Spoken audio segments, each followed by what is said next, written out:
ইসলাম allow করে না।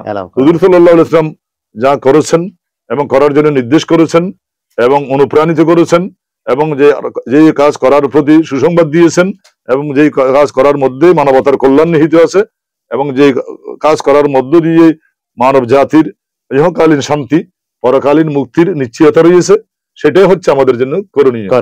আসসালামু আলা রাসূলিহিল কারীম ওয়া আলা আলিহি ওয়া আসহাবিহি আজমাইন। সুপ্রিয় দর্শক, দূরে কাছে দেশে বিদেশে যিনি যেখানে বসে পি নিউজ দেখছেন, সবাইকে স্বাগতম জানাচ্ছি। আমি জসিমউদ্দিন মাহমুদ। আঞ্জুমানে রহমানিয়া আহমদিয়া সুন্নিয়া ট্রাস্ট এবং ডায়মন্ড সিমেন্টের সৌজন্যে আজকের পর্বে যে বিষয় আমরা আলোচনা করতে যাব সেটি হলো ঈদে মিলাদুন নবী সাল্লাল্লাহু আলাইহি ওয়াসাল্লামের বিভিন্ন মাহফিল এবং সেমিনার বা ইত্যাদি অনুষ্ঠান, এগুলো করতে গিয়ে আমাদের যে ঈদে মিলাদুন নবী সাল্লাল্লাহু আলাইহি ইসলামে কোনটি করণীয় কোনটি বর্জনীয়, এই বিষয়গুলো আমরা জানব। তাহলে আজকের মূল বিষয় হলো ঈদে মিলাদুন নবী সাল্লাল্লাহু আলাইহি ওয়াসাল্লাম উদযাপনে করণীয় এবং বর্জনীয়। এ বিষয়ে কথা বলার জন্য আমাদের স্টুডিওতে উপস্থিত আছেন চট্টগ্রামের বিখ্যাত দ্বীনী শিক্ষা প্রতিষ্ঠান মাদ্রাসায়ে তৈয়বিয়া ইসলামিয়া সুন্নিয়া ফাজিলের সম্মানিত অধ্যক্ষ, প্রখ্যাত লেখক, গবেষক, অনুবাদক, সংগঠক, আমাদের প্রিয় ভাজনেশু ব্যক্তিত্ব খতিব অধ্যক্ষ আল্লামা বদিউল আলম রেজভী মদ্দাজিল্লাহুল আলী। হুজুর আসসালামু আলাইকুম ওয়া রাহমাতুল্লাহ। কেমন আছেন? আলহামদুলিল্লাহ, আপনি কেমন আছেন? আলহামদুলিল্লাহ, আপনার দোয়া। হুজুর, আপনাকে পেয়ে আমরা আনন্দিত, খুশি। আমিও আপনাদেরকে পেয়ে আনন্দিত। শুকরিয়া। সুপ্রিয় দর্শক, আমরা জানি আজ থেকে ১৫০০ বছর আগে মানবতার মহান দূত রাসূলে পাক সাল্লাল্লাহু আলাইহি ওয়াসাল্লাম দুনিয়ার জমিনে শুভাগমন ঘটে। তার শুভাগমনকে কেন্দ্র করে সারা পৃথিবী ব্যাপী ৫৭ কিংবা ৫৮টি মুসলিম রাষ্ট্রসহ পৃথিবীর যেখানেই মুসলমানগণ রয়েছেন সেখানেই ঈদে মিলাদুন নবী সাল্লাল্লাহু আলাইহি ইসলাম উদযাপিত হচ্ছে। তারই ধারাবাহিকতায় বাংলাদেশেও ঈদে মিলাদুন নবী সাল্লাল্লাহু আলাইহি ইসলাম তথা জশ্নে জুলুস উদযাপন হয়। আমরা সেই জশ্নে জুলুস এবং ঈদে মিলাদুন নবী সাল্লাল্লাহু আলাইহি ওয়াসাল্লাম উপলক্ষে আমাদের মাহফিলগুলো সাজাতে গিয়ে কোনটি করব কোনটি করব না, কোনটি আমাদের জন্য প্রয়োজনীয় ইবাদত, কোনটি ইবাদতের বাধা সৃষ্টিকারী, এই বিষয়গুলো আমরা আজকে জানব। এক্ষেত্রে আমরা হুজুরের কাছে জানতে চাইব, হুজুর, আমরা যে ঈদে মিলাদুন নবী সাল্লাল্লাহু আলাইহি ওয়াসাল্লাম পালন করছি, অনেক ক্ষেত্রে আমরা হালাল কোনটি হারাম কোনটি আমরা বুঝি না। তো ঈদে মিলাদুন নবীর সাথে কোরআন সুন্নাহর যেন সাংঘর্ষিক কোনো অবস্থা তৈরি না হয়, সেক্ষেত্রে আমরা হালাল পন্থায়, বৈধ পন্থায় ঈদে মিলাদুন নবী সাল্লাল্লাহু আলাইহি ইসলামের সঠিক যে ইবাদত, এটাকে আমরা কিভাবে উদযাপন করতে পারি? ধন্যবাদ সম্মানিত বিজ্ঞ উপস্থাপক। শুভেচ্ছা ও মোবারকবাদ পি নিউজ অনলাইন চ্যানেল কর্তৃপক্ষের প্রতি, দেশ ও প্রবাসের দর্শক শ্রোতার প্রতি অন্তরাত্মার গভীর ভালোবাসা। শুরু করছি মহান আল্লাহর রব্বুল আলামিনের অনুগ্রহ প্রার্থী হয়ে। সম্মানিত বিজ্ঞ উপস্থাপক একটা চমৎকার বিষয় অবতারণা করেছেন। ইসলামে ঈদে মিলাদুন নবী সাল্লাল্লাহু আলাইহি ইসলাম কেন্দ্রিক করণীয় এবং বর্জনীয় বিষয়ে। তো আমরা কোরআন ও সুন্নাহর আপনার নির্দেশনা যদি আমরা দেখি, তাহলে ইসলামে দুটি বিষয়, একটি হচ্ছে আওয়ামের আর একটা হচ্ছে নওয়াহি। আলহামদুলিল্লাহ। একটি হচ্ছে নির্দেশাবলী যেগুলো করণীয়, আর একটা হচ্ছে নওয়াহি যেটা বর্জনীয়, যে বিষয়ে নিষেধাজ্ঞা রয়েছে। তো আমরা যেটা করণীয় সেটা পালনীয়, যেটা বর্জনীয় সেটা পরিত্যাজ্য।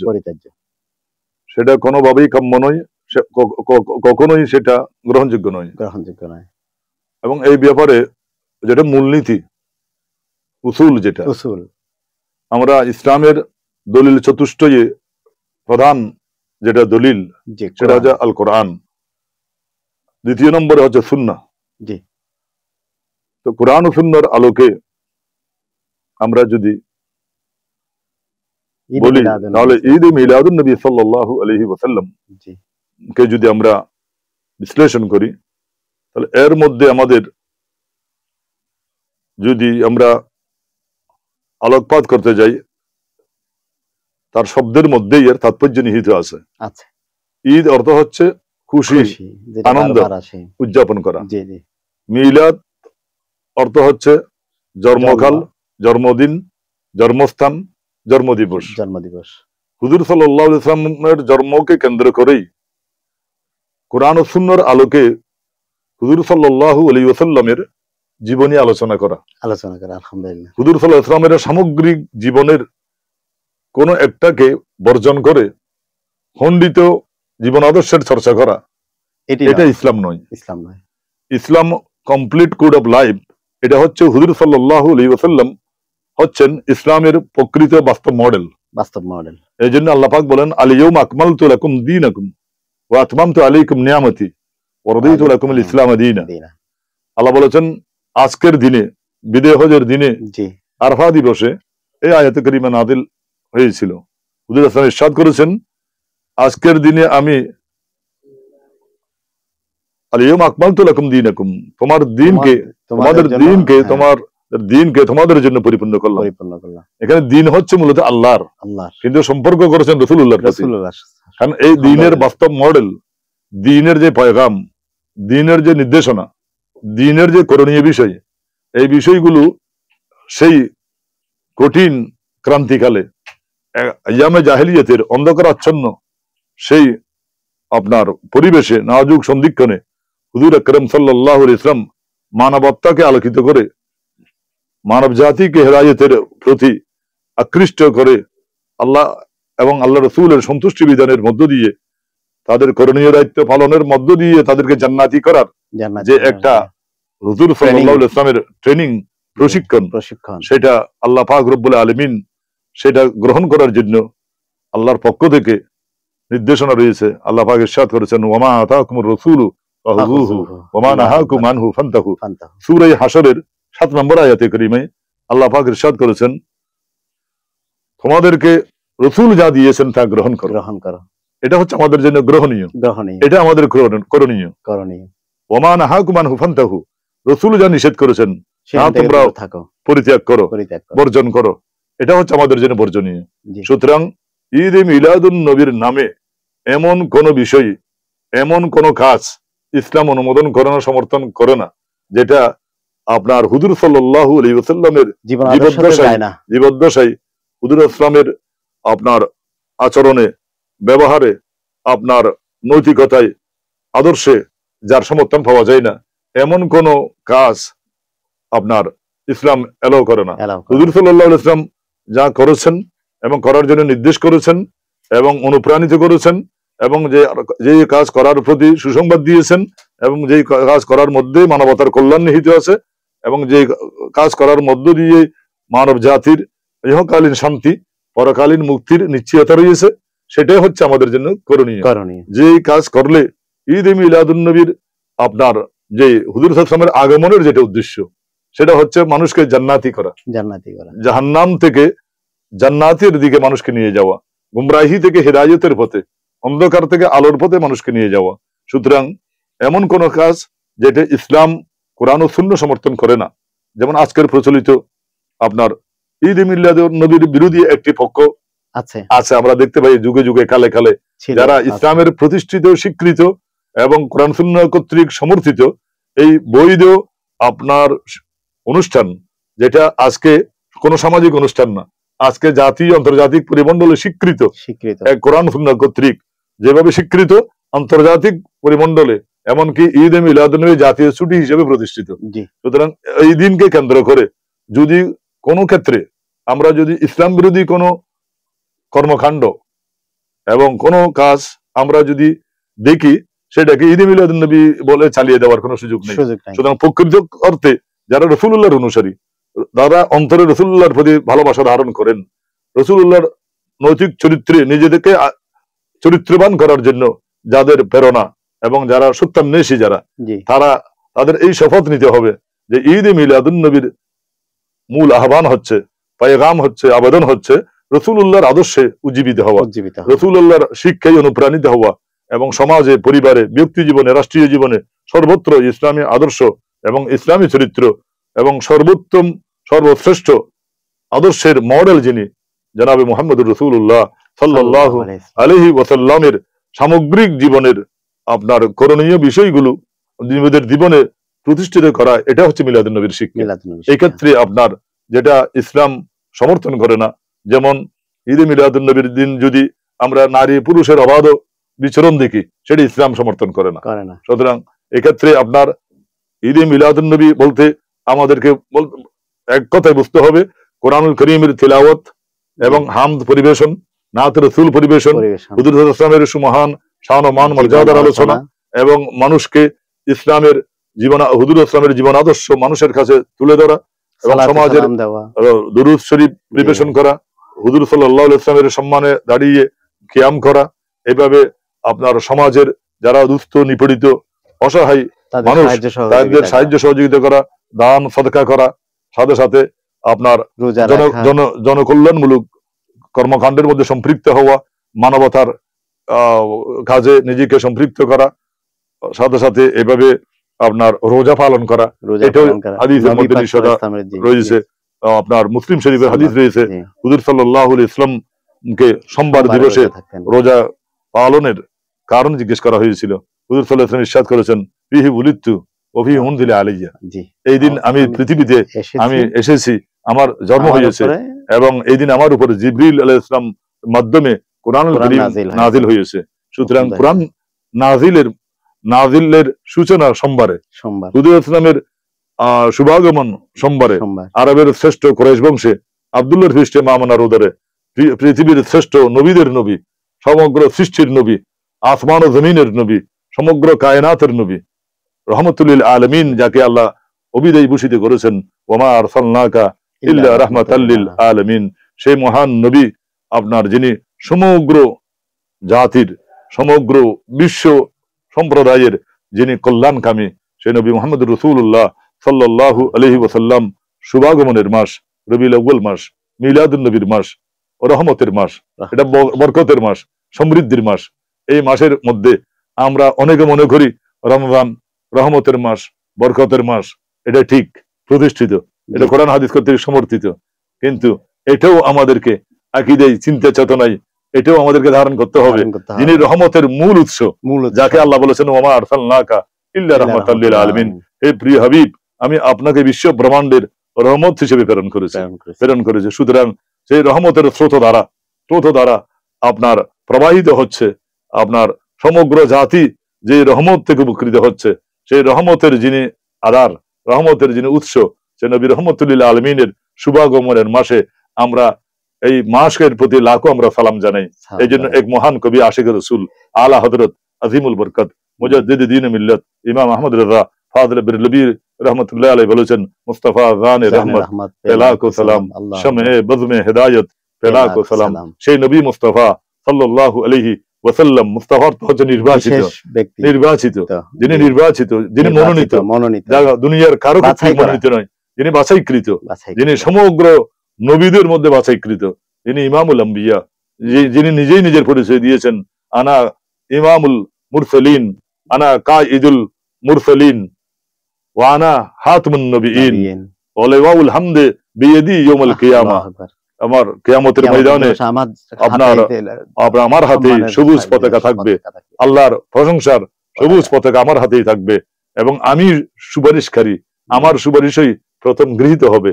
হুজুর আকরাম সাল্লাল্লাহু আলাইহি ওয়াসাল্লামের আপনার শুভাগমনের মাস, এই মাসের মধ্যে এই মাসের পবিত্রতা বিনষ্ট হয়, এই মাসের আপনার প্রতি অসম্মান হয়, কোরআন ও সুন্নাহ বিরোধী এমন কোন কাজ করা যাবে না, কোন মুমিন করতে পারে না। এই ক্ষেত্রে হুজুর আরেকটা বিষয়, আমরা অনেকে দেখা যাচ্ছে ইয়াং যুবক যারা আছে এরা অনেকটা ডিজে পার্টি কি এক ধরনের ব্যান্ড পার্টির মতো করে সালাতু সালাম দিচ্ছে, জুলুসে অংশগ্রহণ করছে বিভিন্ন বাদ্যযন্ত্র সহকারে, এক ধরনের যন্ত্রপাতি নিয়ে। এটাকে আপনি কিভাবে বলবেন? এ বিষয়ে তো আমাদের বিজ্ঞ উলামা ইকরাম এবং আপনার মুফতি ইকরাম তাদের প্রতিষ্ঠিত বক্তব্য রয়েছে যে আমরা এমন কোন আপনার বাদ্যযন্ত্র বা প্রচলিত যে আপনার ফ্যাশন আধুনিকতার নামে, প্রগতিশীলতার নামে এবং সংস্কৃতি চর্চার নামে আমরা অপসংস্কৃতিকে দাবিত হচ্ছে কিনা সেটা আমাদেরকে নজরে রাখতে হবে। এটার মধ্য দিয়ে আমাদের মূল যেটা আকর্ষণ, আমাদের মূল যেটা ইবাদতের তাকওয়া, সেটা যখন বিনষ্ট হয়ে যাবে এমন কোন আশঙ্কা যখন বিদ্যমান থাকে তখন এগুলি ইসলাম এলাও করে না। সুতরাং এক্ষেত্রে আপনার এই ধরনের ডিজে পার্টির ওদিকে না গিয়ে আপনার মার্জিত শালীন সাবলীল হুজুর ইসলামকে বরণ করে নিয়েছিলেন, প্রাণডালা অভ্যর্থনা জানিয়েছেন, সুনিয়াতুল বিদা থেকে সাদরে গ্রহণ করে নিয়েছেন। তাহলে আল বাদরু আলাইনা মিন সুনিয়াতিল ওয়াদাই ওয়াজিবা শুকরু আলাইনা মা দা লিল্লাহি দাই। এই ধরনের আপনার কসিদা নাত রাসূল যুগে যুগে যুগে যুগে অসংখ্য কবি সাহিত্যিকরা তারা কাব্য রচনার মধ্য দিয়ে, সাহিত্য রচনার মধ্য দিয়ে নাত রাসূল পরিবেশনের মধ্য দিয়ে, আমাদের জাতীয় কবিও বলেছেন ত্রিভুবনের প্রিয় মুহাম্মদ এলোরে দুনিয়া, কি সুন্দর না। এইভাবে নাত রাসূল আপনার অত্যন্ত প্রেম ভরা আবেগ নিয়ে হুজুর সাল্লাল্লাহু আলাইহি ওয়াসাল্লামের প্রতি অন্তরাত্মার শ্রদ্ধা ভালোবাসা বুকে ধারণ করে নিবেদন করাই, এটা হচ্ছে আদব, এটা হচ্ছে রিসালাতের প্রতি সম্মান। সবচেয়ে আওলা আলা হামারা নবী, এটাই এগুলো পড়তে পড়তে জুলুসে যাওয়া সবচেয়ে উত্তম। এক্ষেত্রে ডিজি পার্টি করা হলে যে এটা যদি আমরা মনে করি তাহলে এটা যুবকরা ভুল করবে, এটা আমরা এগুলোর মধ্য দিয়ে বিপদগামী হওয়ার আশঙ্কা রয়েছে।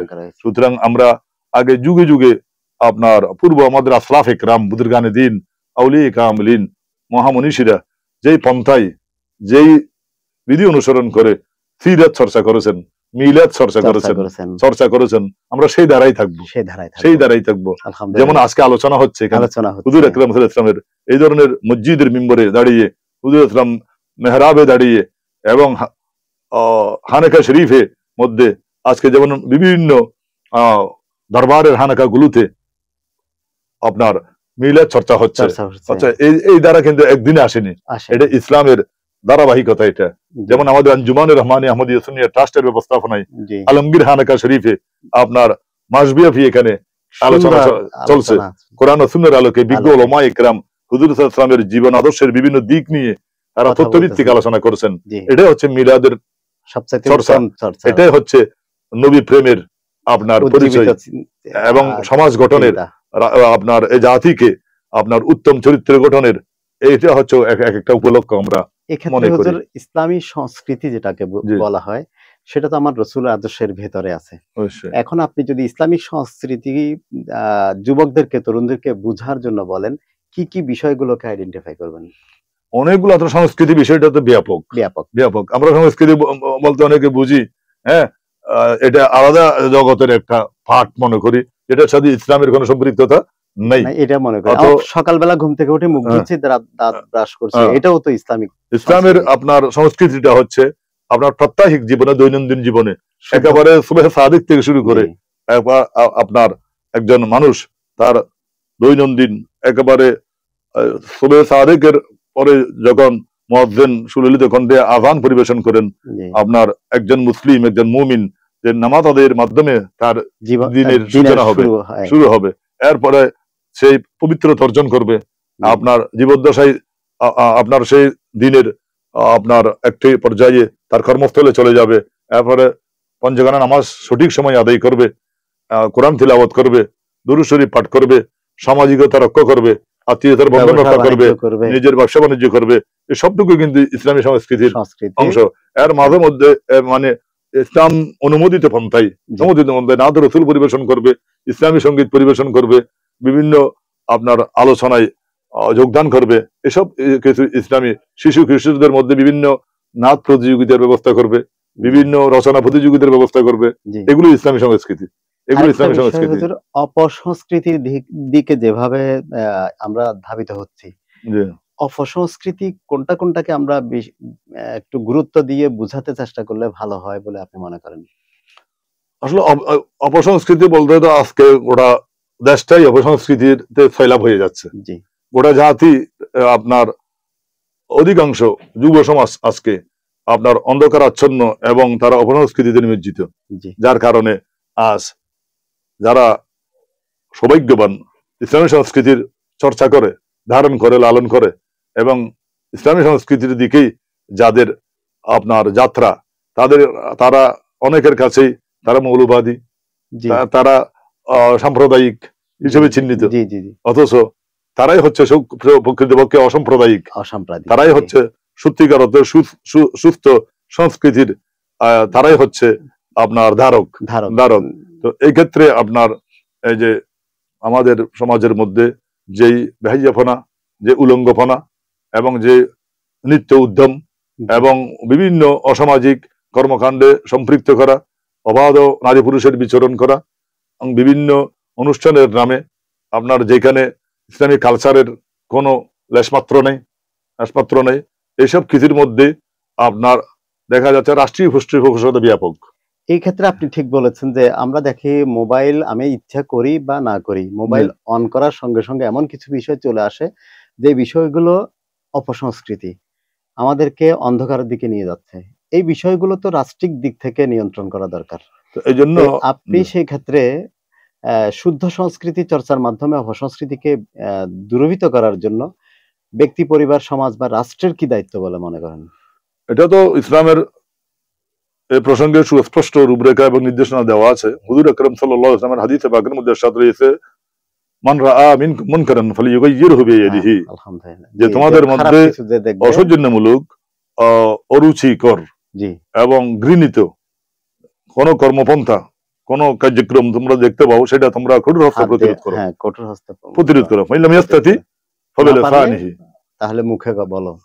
তোমাদের পক্ষে যদি সেটা কঠোর হস্তে প্রতিরোধ করা সম্ভব না হয়, সেই সামর্থ্য যদি না থাকে, হ্যাঁ, তাহলে তোমরা তোমাদের প্রতিবাদ করো, সেটা মৌখিক প্রতিবাদ করো। ফাইল্লাম ইয়াস্তাতি হবে কালবি, এটাও যদি সম্ভব না হয় তাহলে অন্তরে ঘৃণা করো। বলা হয়েছে ওয়াযালিকা আদাফুল ঈমান, অন্তরে ঘৃণা করা এটা দুর্বলতম ঈমানের পরিচায়ক। সুতরাং একজন মুমিন, মর্দ মুমিনের আপনার প্রথম দায়িত্ব হবে এইসব অপকর্মের বিরুদ্ধে ও অপসংস্কৃতির বিরুদ্ধে আপনার সর্বাত্মক প্রতিরোধ গড়ে তোলা।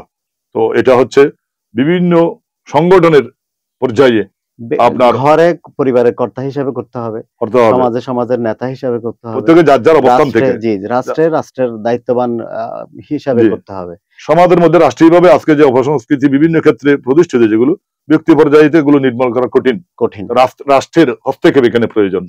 একটা রাষ্ট্রকে আপনার সুস্থ সংস্কৃতির ব্যাপক চর্চা এটা নিশ্চিত করতে হবে, আর এটার সুস্থ সংস্কৃতির পরিবেশ সৃষ্টি করতে হবে এবং অপসংস্কৃতির যে ব্যাপকতা এটা রোধ করার বিভিন্ন আপনার পদক্ষেপ গ্রহণ করতে হবে।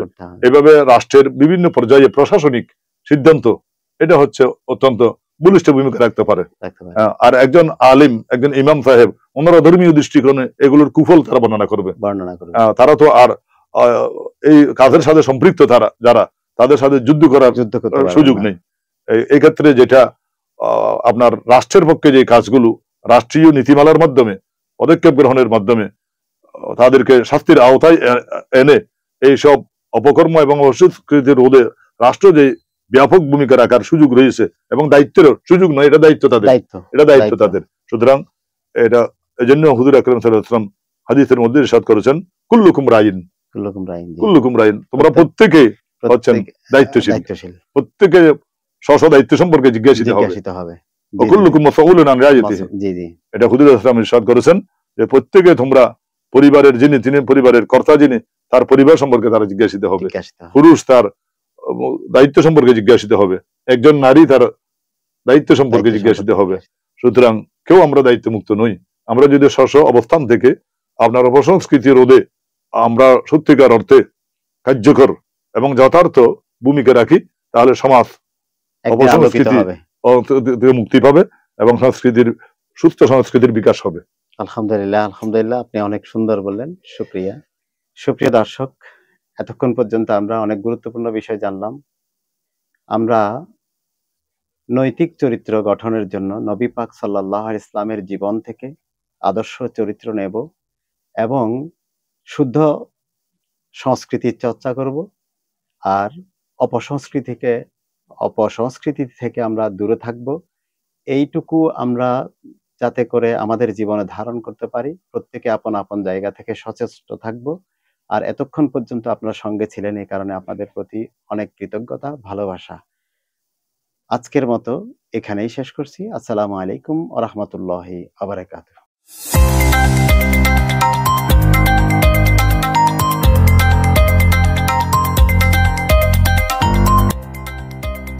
সত্যের সন্ধানে নির্ভীক, P News TV।